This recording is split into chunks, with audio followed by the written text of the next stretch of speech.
which we've really been talking about all unit long, but now we'll kind of get into them in much greater detail.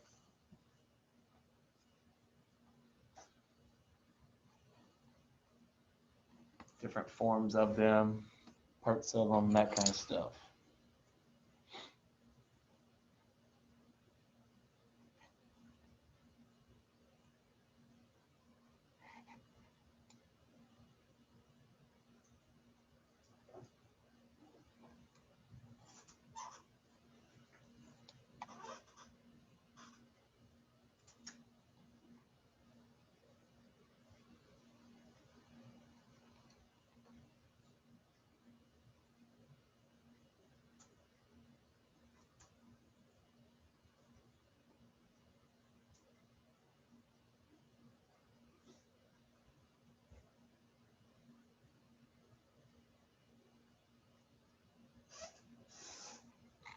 All right, back up to the top. Joints are important because bones are too rigid to bend without being damaged, and we need to move. So fortunately, we have flexible connective tissues that join our bones together, forming joints.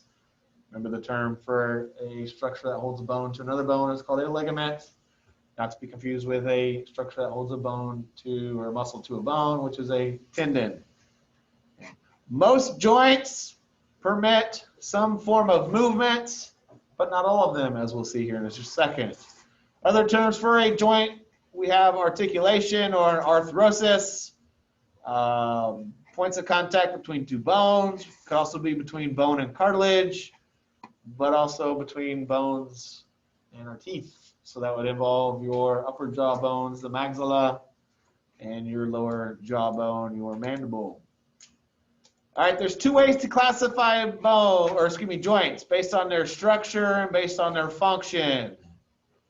Structurally, there's two criteria that go into it: presence or absence of what's called a synovial cavity and the type of connective tissue that binds the bones together. Fibrous joints and cartilaginous joints have no synovial cavity. Synovial joints are called synovial joints because they do have a synovial cavity. When we think of joints, probably you're going to think of things like your shoulder, your knee, your hip, your ankle, things we've been talking about today and last time. Those are all synovial joints. And the ones that are really movable in many cases, some more than others. Okay, but not all joints move, and some joints are like between cartilage and that kind of stuff. Let's talk about fibrous joints. Once again, have no synovial cavity. Bones are held together by dense, irregular connective tissue rich in collagen. Includes those sutures of the skull that we've been talking about or talked about fairly recently. On the next page, we'll talk about synosmoses. We just talked about interosseous membranes like between our tib and our fib and our ulna and radius. So we'll see those a little bit more, even though we've already discussed them. Key with a cartilaginous joint, literally could not be any simpler, held together by cartilage. There's two types of those, synchondroses and symphyses. Talk about those on the next page. As I already stated, there's no synovial cavity associated with those. Synovial joints, once again, have a synovial cavity, and we'll talk about what that is here in a minute. And the bones are held together by dense, irregular connective tissue of an articular capsule. These are the joints that are often accompanied by ligaments, like the MCL, the LCL of the knee, and so on and so forth. Any freely movable joint would be a synovial joint. Like I said, the hip, the knee, the elbow, the shoulder, but it could also be like the joint that exists between, the tip of your pinky and the middle part of your pinky. Or, where your knuckles are between your hand and your first of the phalanges that allow our fingers to move. Speaking of movement, that's the way that we classify joints based on their function, how much movement they provide or permit. Synarthroses joints are immovable, like the sutures in the skull, and gomphoses, we'll talk about those on the next page. Amphi allow for slight movement, and there are several types of those. And the synovial joints are what we call the diarthroses, allowing free movement. Okay, let's talk about the examples of synarthroses. Once again, synarthrosis joints, no movement.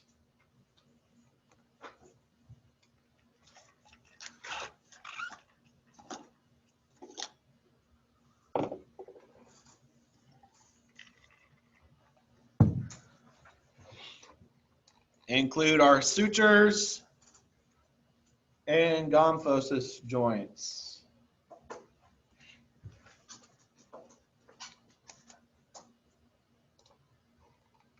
Sutures are joints we've talked about previously, only found in our bones of the skull, holding them together. Actually, as infants and children, they are slightly movable, so they actually would be classified as amphiarthroses joints. But in adults, those sutures become immovable, so they're classified as synarthroses. Okay. We only find sutures in our skull. There's actually kind of three different forms. Serrate, where you got kind of jagged edges between the two, so they really lock in really nicely with one another, very strong. Lap, where they have these kind of beveled edges and they overlap one another. And then where they just kind of are flat and held together on their, plain sides. I guess that's probably why they call them plain sutures. Not that I'm really going to focus on that, but I just wanted to kind of show it anyway. Gomphoses joints are fibrous joints formed by the attachment of a tooth to its socket. So, I always can tell students to think of it this way. Right next to your teeth are your gums, right? And gums kind of sounds like gums, right? So think gomphosis or gomphosis if that helps you. Okay. Our teeth are not just inserted into those sockets and just stay there based on, being wedged in. There's a periodontal ligament, which is a fibrous connective tissue that binds the tooth to that socket. Okay. A lot of collagen fibers that are in that periodontal ligament.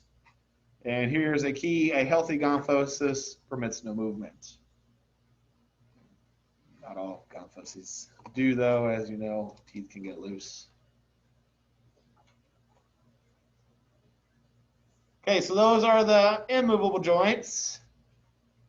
We've also got slightly movable amphiarthroses joints to talk about on this page.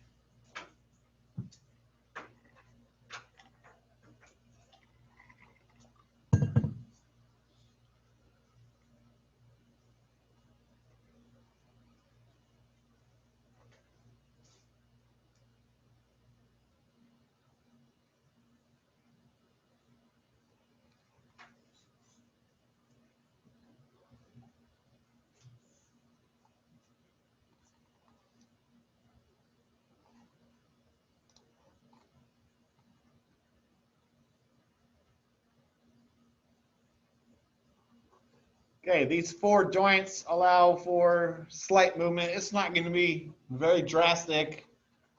Okay, and the first is called a syndesmosis, fibrous joint in which there's a greater distance between the articulating surfaces and more dense irregular connective tissue than what we see in a suture.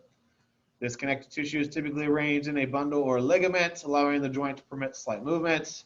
Example is right there at the very end of the tib and the fib, the distal end, where there's a what we call tibiofibular joint, and that means the tib and the fib are held together by that ligament that you can see is labeled there, anterior tibiofibular ligament. This helps hold those bones to one another. This image also shows, it's not labeled, but this connective tissue that you can see running down all the way between the tib and the fib is an example of an interosseous membrane. A substantial sheet of dense irregular connective tissue that holds those long bones together while permitting slight movement. We also see one of those, even though we haven't shown a picture of it, that exists between your ulna and the radius, which we know are in our forearm. This picture here shows an example of a synchondrosis cartilaginous joint, which the bones are held together by hyaline cartilage. And the key here is And I would underline or highlight hyaline cartilage. Because as you notice, symphyses are also cartilaginous joints. Two bones are held together. The difference is, and I would highlight this, fibrocartilage. The example of a synchondrosis is that connection that exists between our sternum and our costal cartilages. And that cartilage, that's part of our ribs, talked about last time. Whereas this picture at the bottom shows a couple different examples of symphyses, those intervertebral discs that we talked about last time, and that pubic symphysis that we talked about today. Examples of symphyses joints, key once again, fibrocartilage versus here was hyaline. Pictures on this page, absolutely not important, so don't study those, just the information. And that's all we're going to cover for those types of joints. The rest of the lecture is all about much more complicated, freely movable joints called synovial joints. Since they're freely movable, that's why we'd classify them as adaroarthroses. And they're quite a bit more complicated because they've got a lot of stuff going on to help with that movement.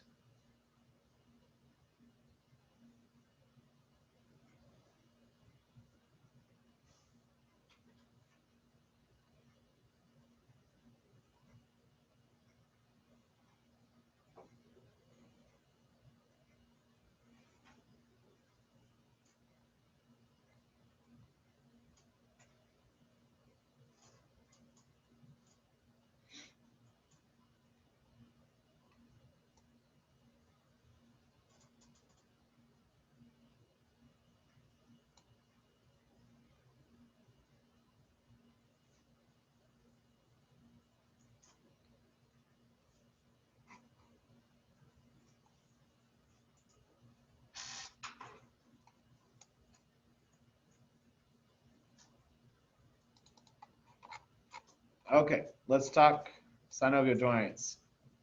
The unique characteristic that these have that no other joints have, so the ones that we just talked about, is the presence of what's called a synovial or joint cavity between the articulating bones. So there's a small space, okay, where the two bones don't actually touch. And you can see that here in our illustration. It doesn't really matter what joint this is. Maybe this is, the tip of your pinky, and this is the middle part of your pinky. Whatever, doesn't matter.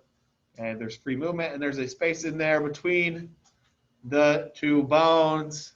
And that's where we find a fluid that I'll talk about here in a second, called synovial fluid. And we've talked about this before, prevent the bones from actually grinding on one another. There's a thin layer of articular cartilage, a slippery cartilage, to allow the bones to slide easily over one another. But we talked about how, as we get older, that can kind of wear out, leading to osteoarthritis. Here we can kind of see it really nicely. This is from a cadaver's elbow, sagittal section, where the elbow is cut in half. You can see that kind of shiny white articular cartilage. Okay.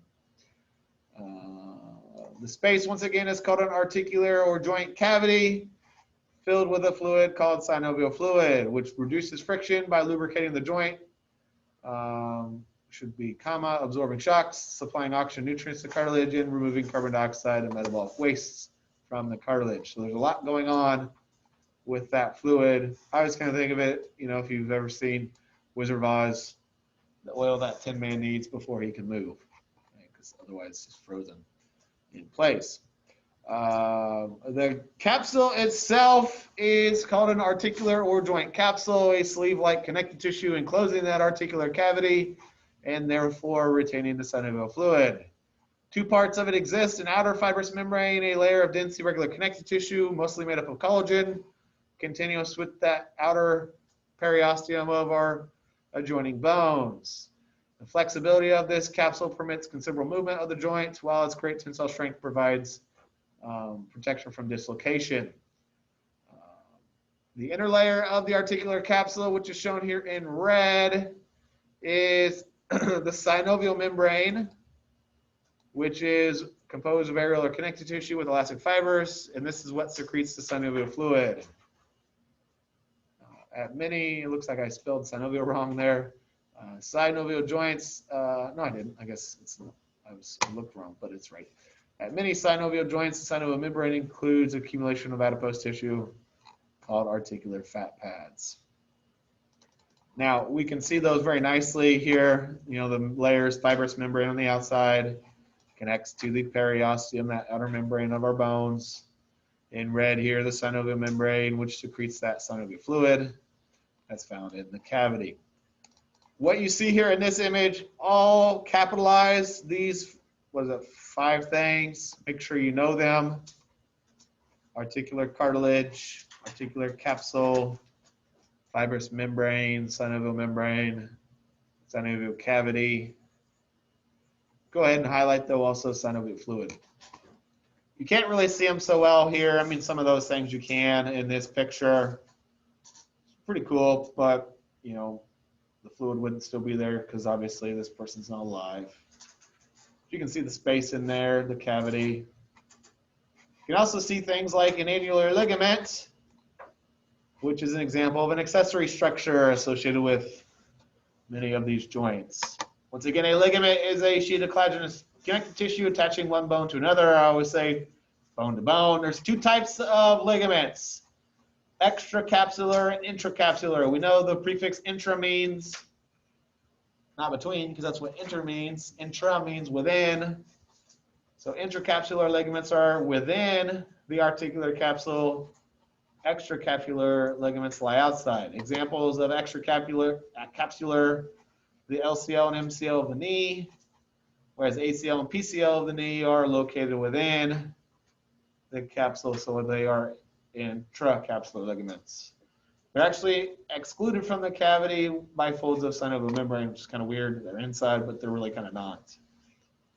Tendons, as we know, attach muscles to bones, and in most of these we'll find, you know, pretty complex sets of tendons to help move that joint. Many joints have what's called a bursa, or sometimes you'll see them described as bursa sacs.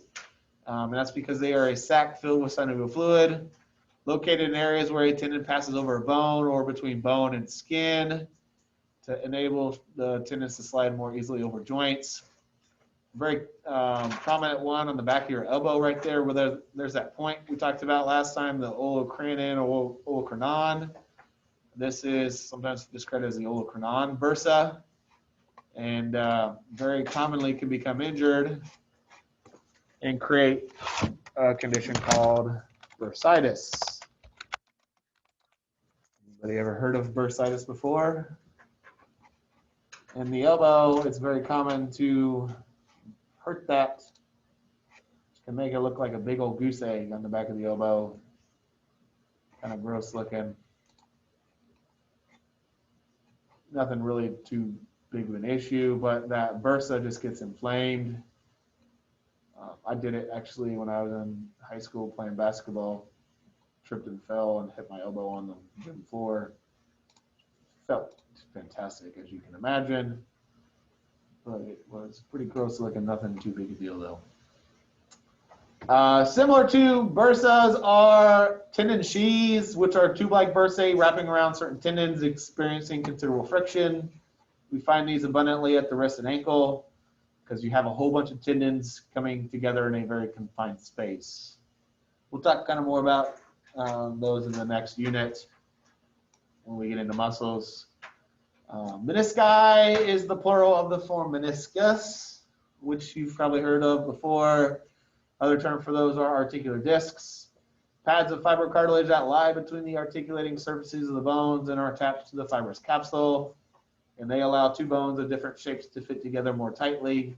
They also help maintain the stability of the joint, as well as direct the flow of synovial fluid to the areas of greatest friction.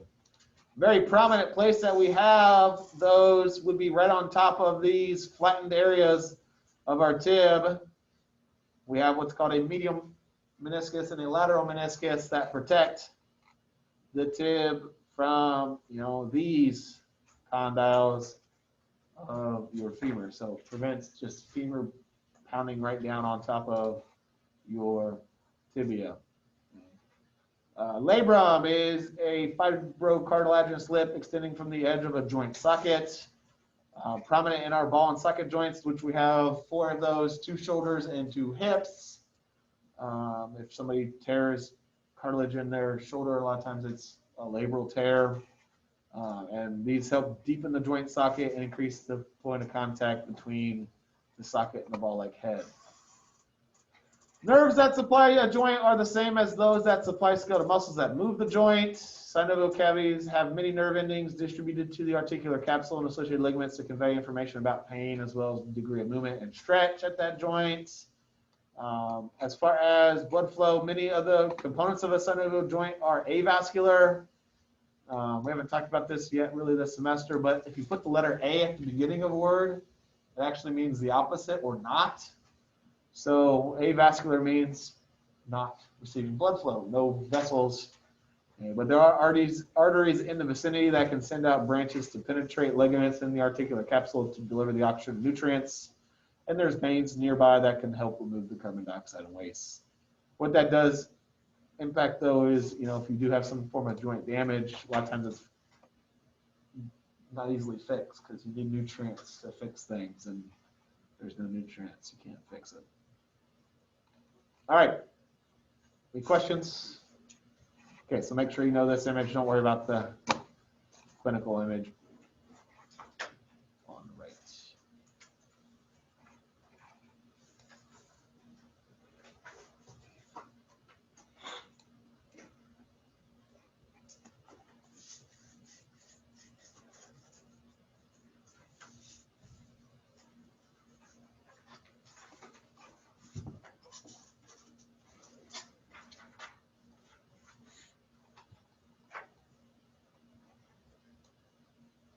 All right, as we've mentioned, synovial joints are freely movable. These different joints that we have provide us with certain types of movements. Something that's important to have an idea of for especially physical therapists. One thing that a lot of times a physical therapist tries to regain in their patient is range of motion. Because after somebody has a joint injury or they have surgery on a joint, there's buildup of scar tissue and that kind of stuff that can decrease movement of a joint. And so it's a very important thing for physical therapists to have a good idea of what type of movements joints can perform, but also just the amount of movement, what we call its range of motion. Terms for synovial joints. Movements can indicate the form of motion, the direction of the movement, or the relationship of one body part to another. And we can categorize them into 4 categories. Gliding are the simplest, where there's just a movement in which there's relatively flat bone surfaces moving back and forth and side to side with respect to one another. Key here is there's no real alteration in the angle between the bones. Limited in range of motion due to the structure of the articular capsule and associated ligaments and bones. Examples would be your intercarpal and intertarsal joints. What would your intercarpal joints be? Okay, now everybody will say wrist, because we know our carpal bones are the wrist. But your wrist itself, the one that we can move around and use to write with, that's not an intercarpal joint. Remember, a joint can be as simple as point of contact between 2 bones, right? And we talked today about those carpal bones. They're connected to one another. They touch one another. And when we move our wrists, like when we write and when we, wave our hand, the bones within the wrists, those carpal bones are actually sliding over one another, gliding over one another. So it's a joint between, like the scaphoid and the lunate, trichotrim and the pisiform, that kind of stuff. Does that make sense? Not much of a movement. Same thing for intertarsal joints, but we know tarsals are ankle bones.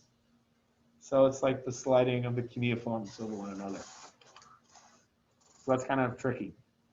Angular movements, pretty obvious why we call them angular movements, because they increase or decrease the angle between the articulating bones.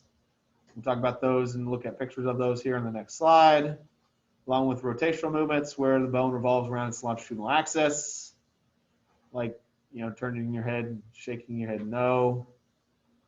Special movements occur only at certain joints, and we'll talk about all those, so I don't list them off here on the next couple slides. So let's go through them and look at pictures and descriptions of them.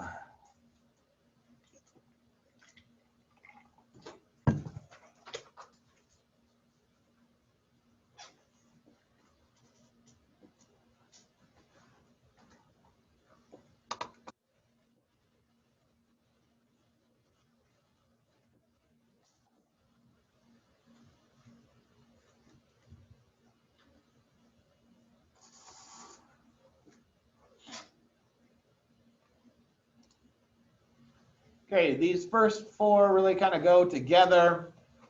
Flexion and extension are directly the opposite of one another. Now, remember, we kind of start with everything in anatomical position. So your arms are down at your side, so you have a straight elbow. Knees are, you know, straight because your leg is extended. Okay.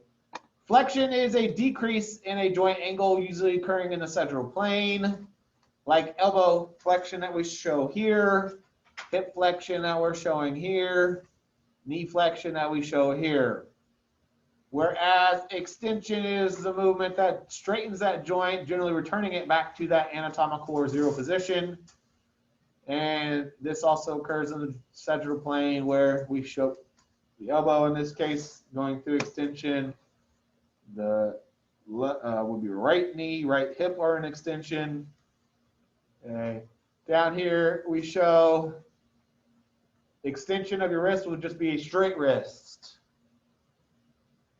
Hyperextension is where we extend beyond the zero position, which actually is mislabeled here in this picture. Hypertension actually means high blood pressure. I should say hyperextension. It just looks like spelled it wrong. Can we perform hyperextension of every joint? Hopefully not. Where can't you perform hyperextension?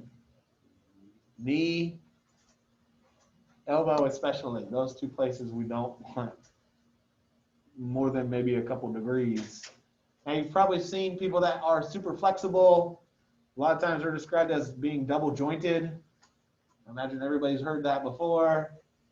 Double jointed does not mean that you have all those, you know, things that we just talked about on the scientific code, like twice as much of that. This means there's a little bit more flexibility in it. Now, a lot of times actually that can be a bad thing because it can be looser, more likely to have like a dislocation or subluxation. So being double jointed might not necessarily be the greatest thing on earth. This picture over here is not labeled, so you might want to draw an arrow to it or label it to show lateral flexion. Only two places where we can perform this. Where's the movement taking place here in this picture? Their spine, right? Specifically, that's lumbar lateral flexion. We can do it somewhere else in our spine. Our head moves because of cervical lateral flexion.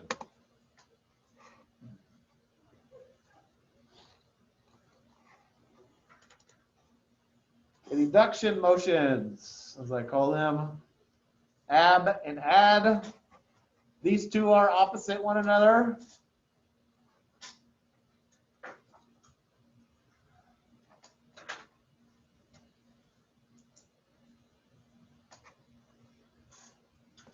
Ab with a B moves a body part in the frontal plane away from its midline. Add moves it towards the midline.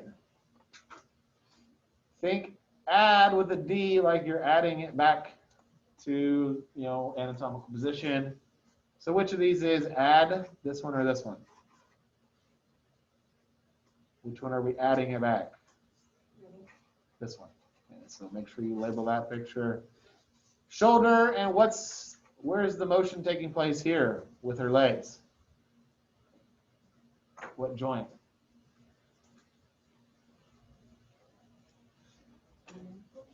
not the ankle, the hips are where the actual motion's occurring.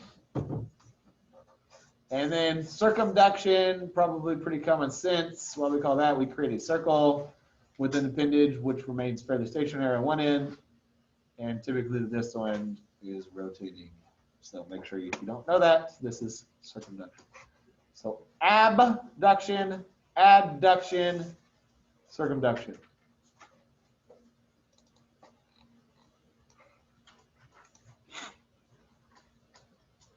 Rotational movements, there's what we call medial or internal, and then lateral external. Bone moves or spins on its longitudinal axis. This is medial or internal. What joint is moving here with the arm? Shoulder.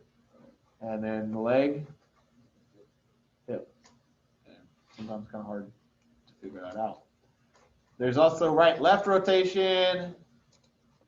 Pretty common sense there, moving to the right. Two places we do this are lumbar spine. Then you can also do it with your cervical spine when you shake your head no.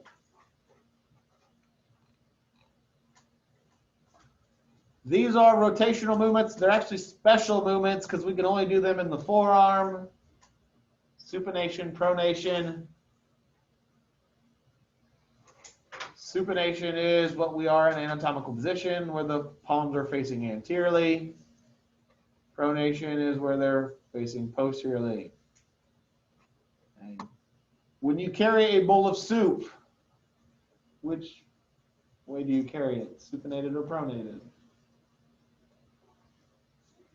Supinated. Hence the name and why I use the bowl of soup. Think of a pro basketball player for pronation because they dribble a basketball with their hands pronated, palms down.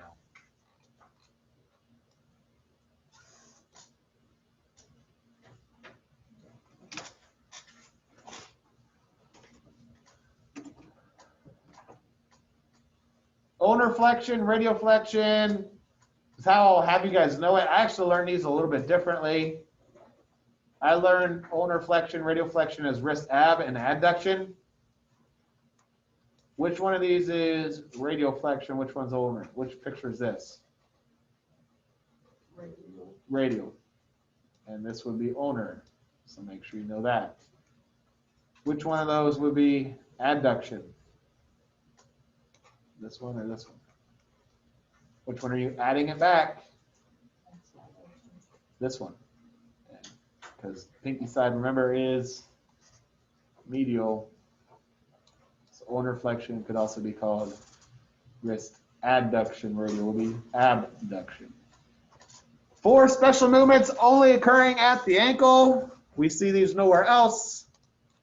Dorsii and plantar flexion, which are the exact opposite one another. Inversion, eversion, which are also opposite one another.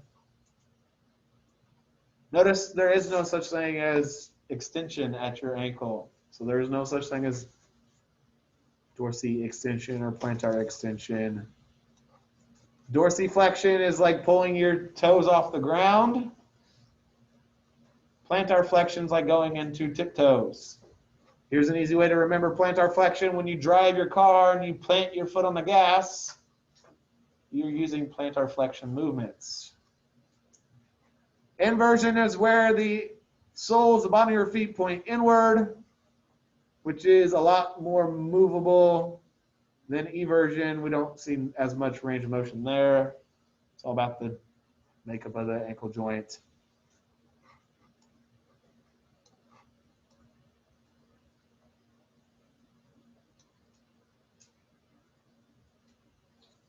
Elevation and depression. Pretty common sense, I would think. This picture showing you elevation. This one will be showing you depression.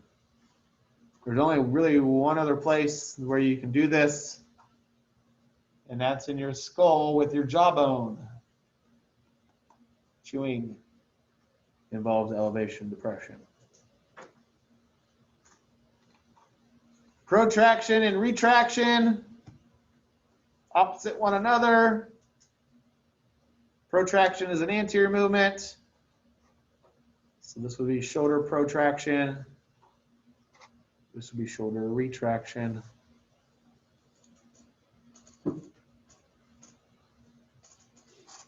Which is posterior movement.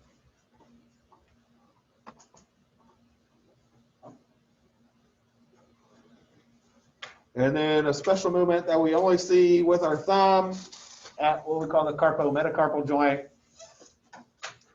opposition, where we are able to touch our thumb to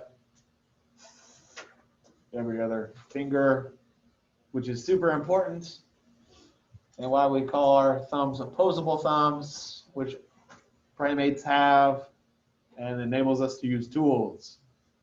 Next time you button up a shirt, try to do it without using your thumbs. Or just try to do anything without using your thumbs. You will grow extreme appreciation for how amazing our thumbs are. If you ever spend time in a cast or like with a broken thumb and you can't use it, you realize just how amazing they are. Okay, what we're going to do is I'm going to stop here and record from here on out.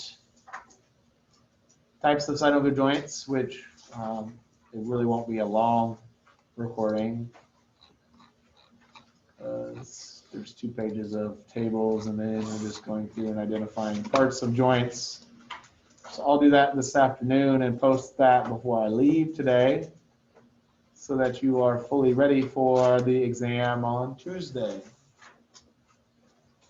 If you have questions over anything over that, you are free to email me over the weekend.